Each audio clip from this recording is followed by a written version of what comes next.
चंद्रयान 3 चांद पर 23 अगस्त को इस समय लैंड करेगा। चंद्रयान 3, इसरो ने दी अहम जानकारी।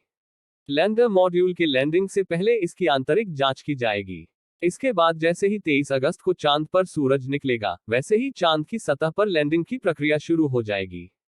चांद पर एक दिन पृथ्वी के 14 दिन के बराबर होता है। चांद पर एक दिन पृथ्वी के 14 दिनों के बराबर होता है। यही वजह है कि चंद्रयान 3 मिशन 14 दिनों तक चांद की सतह पर रिसर्च करेगा। 23 अगस्त को चांद की सतह पर लैंडिंग के साथ ही लैंडर विक्रम अपना काम शुरू कर देगा। रूसी मिशन लूना 25 से है मुकाबला। भारत का चंद्रयान मिशन जहां चांद की सतह पर उतरने की तैयारी कर रहा है, वहीं रूस का लूना 25 मिशन भी चांद की सतह पर लैंडिंग की कतार में है।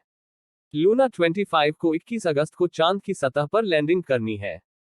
हालांकि ऐसी खबरें आ रही हैं कि रूसी मिशन में तकनीकी दिक्कत आ गई है, जिसकी वजह से इसकी चांद की सतह पर सॉफ्ट लैंडिंग में दिक्कतें आ सकती हैं।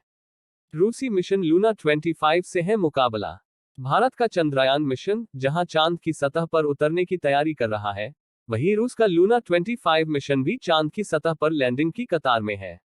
लूना 25 को 21 अगस्त को चांद की सतह पर लैंडिंग करनी है। हालांकि ऐसी खबरें आ रही हैं कि रूसी मिशन में तकनीकी दिक्कत आ गई है, जिसकी वजह से इसकी चांद की सतह पर सॉफ्ट लैंडिंग में दिक्कतें आ सकती हैं। भारत से पहले 3 देशों ने की थी चांद पर सॉफ्ट लैंडिंग। अमेरिका, रूस और चीन ने चांद की सतह पर सॉफ्ट लैंडिंग कराने में सफलता हासिल की है, लेकिन अभी तक चांद के दक्षिणी ध्रुव इलाके में किसी देश के स्पेसक्राफ्ट ने लैंडिंग नहीं की है। भारत अगर इसमें सफल हो जाता है तो वह यह उपलब्धि हासिल करने वाला पहला देश बन जाएगा। अमेरिका के सर्वेयर 1 ने 1966 में चांद पर सॉफ्ट लैंडिंग की थी। चीन के चांद 3 ने अपने पहले ही प्रयास में चांद पर सॉफ्ट लैंडिंग की थी। वहीं सोवियत संघ के लूना 9 ने भी सफलतापूर्वक चांद पर लैंडिंग की थी।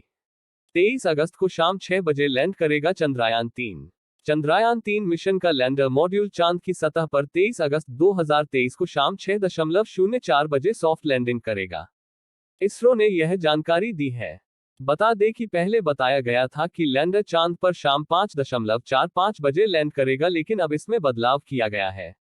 रूस का लूना 25 मिशन फेल। रूस का चंद्र मिशन लूना 25 असफल हो गया है। खबर आ रही है कि रूस का स्पेसक्राफ्ट चांद पर क्रैश हो गया है। तकनीकी खराबी के चलते पहले ही रूसी अंतरिक्ष एजेंसी ने लूना 25 के असफल होने की आशंका जाहिर की थी। आईआईएसयू के निदेशक ने कही यह बात। चंद्रयान 3 मिशन पर इसरो इनिशियल सिस्टम्स यूनिट आईआईएसयू के निदेशक पद्म कुमार एस ने कहा कि इसके लिए सटीक प्रक्षेपवक्र ट्रैजेक्टरी का पालन करना बहुत महत्वपूर्ण है, क्योंकि त्रुटियों की संभावना काफी कम है। यही वजह है कि इस सॉफ्ट लैंडिंग को बहुत कठिन काम माना जाता है। चंद्रयान 2 लैंडर अभी भी परिक्रमा कर रहा है। डॉक्टर के राजीव, अंतरिक्ष भौतिकी प्रयोगशाला के निदेशक डॉक्टर के राजीव ने कहा कि असली फल चंद्रयान 3 की सुरक्षित लैंडिंग के बाद आएगा। रोवर के पेलोड वहां मौजूद खनिजों के प्रकार को जानने में मदद करेंगे। पहली बार हम चंद्रमा के रेजोलिथ की प्रोफाइलिंग करने जा रहे हैं। चंद्रयान 2 लैंडर अभी भी परिक्रमा कर रहा है और हमें डेटा मिल रहा है। 23 अगस्त को चंद्रयान 3 अच्छी लैंडिंग करेगा, पीके घोष। चंद्रयान 3 मिशन और रूसी लूना 25 क्रैश पर अंतरिक्ष रणनीतिकार पीके घोष ने कहा कि मुझे लगता है कि 23 अगस्त को चंद्रयान 3 अच्छी लैंडिंग करेगा। रूस के लूना 25 का क्रैश होना एक दुर्भाग्यपूर्ण घटना है। करीब 47 साल बाद रूस ने लूना 25 को चंद्रमा पर भेजा था। इससे पता चलता है कि आपको अंतरिक्ष अन्वेषण में कभी भी कुछ भी हल्के में नहीं लेना चाहिए। चंद्रयान 3 चंद्रमा की निकटतम कक्षा से केवल 25 किलोमीटर दूर है। चंद्रयान 3 मिशन का लैंडर मॉड्यूल चांद की सतह से महज 25 किलोमीटर की दूरी पर चांद के चक्कर लगा रहा है। इसरो ने ट्वीट कर बताया कि चंद्रयान 3 का दूसरा और अंतिम डीबूस्टिंग मनूवर सफलतापूर्वक हो चुका है और अब 23 अगस्त का इंतजार है, जब चांद की सतह पर सॉफ्ट लैंडिंग के साथ ही भारत इतिहास रच देगा और ऐसा करने वाला दुनिया का चौथा देश बन जाएगा। अभी तक अमेरिका, रूस और चीन ने ही चांद की सतह पर सॉफ्ट लैंडिंग करने में सफलता हासिल की है। वीडियो अच्छी लगी हो लाइक और कमेंट करें और हमारे चैनल सब्सक्राइब करें और बेल आइकॉन दबा दीजिए ताकि जब भी मैं वीडियो अपलोड करूं सबसे पहले आपको नोटिफिकेशन मिले। धन्यवाद।